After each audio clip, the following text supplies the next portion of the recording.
আসসালামু আলাইকুম রহমতুল্লাহি ওবারাকাতু। প্রিয় দর্শক, আমরা অনেকেই একটি সমস্যা ফেস করি, সেটা হলো আমরা যদি উপরের দিকে নোটিফিকেশন বারটা নিচের দিকে সোয়াইপ করি, নিচের দিকে টান দেই, তাহলে আমরা এখানে একটা অপশন দেখতে পারি ডাটা ওয়ার্নিং। এটা কিন্তু আমরা উপরের দিকে যদি আমরা লক্ষ্য করি, নোটিফিকেশন বারের উপরের দিকে আমরা যদি একটু লক্ষ্য করি, তাহলে এই কোণাতে আমরা এই ওয়ার্নিং এর একটা আইকন আমরা এখানে দেখতে পাই।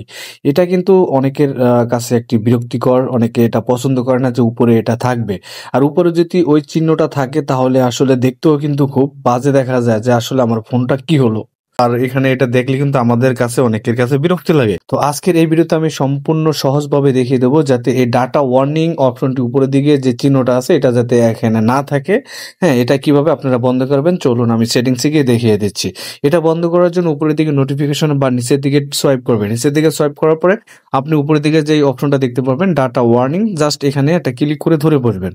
ক্লিক করে ধরে বসবেন বা এখানে একটা ক্লিক করে দিবেন। ক্লিক করার পর আপনার সামনে এরকম একটা ইন্টারফেস চলে আসবে।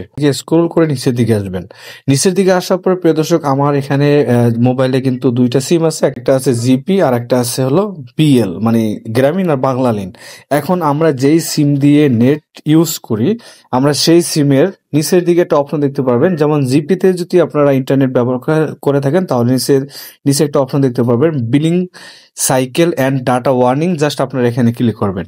এখানে ক্লিক করার পর প্রিয় দর্শক উপরের দিকে একটা অপশন দেখতে পারবেন সেট ডাটা ওয়ার্নিং। জাস্ট এই অপশনটি এখানে আমার অন করা আছে, এখান থেকে অফ করে দিবেন। দেখুন, অফ করে দেওয়ার সাথে সাথে কিন্তু উপরের দিকে এই ওয়ার্নিংটা চলে যাচ্ছে। দেখুন, আমি অফ করে দিলাম আর উপরের দিকে যে নোটিফিকেশন বারের উপরে যেই ওয়ার্নিংটা আসছিল সেটা কিন্তু চলে গেছে।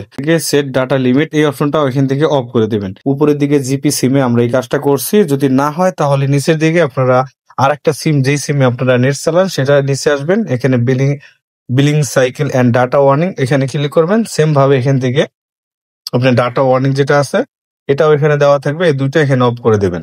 দেখুন, এখন আমাদের উপর দিকে যে নোটিফিকেশন বারের উপরে যে ডাটা ওয়ার্নিং যে এটা পপ আপ আসছিল সেটা কিন্তু চলে গেছে। তো এভাবে করে কিন্তু খুব সহজে আপনারা এই ওয়ার্নিংটা যদি চলে আসে তাহলে বন্ধ করে দিতে পারেন। এই ছিল মূলত আজকের এই ছোট্ট ভিডিওটি দেখে যদি আপনারা একটু উপকৃত হন তাহলে অবশ্যই ভিডিওটিতে একটি লাইক দিবেন, চ্যানেলে নতুন হলে সাবস্ক্রাইব করে সাথেই থাকবেন। তো দেখা হচ্ছে পরবর্তী নতুন কোনো ভিডিওতে। সে পর্যন্ত ভালো থাকবেন, সুস্থ থাকবেন। আল্লাহ হাফেজ। আসসালামু আলাইকুম।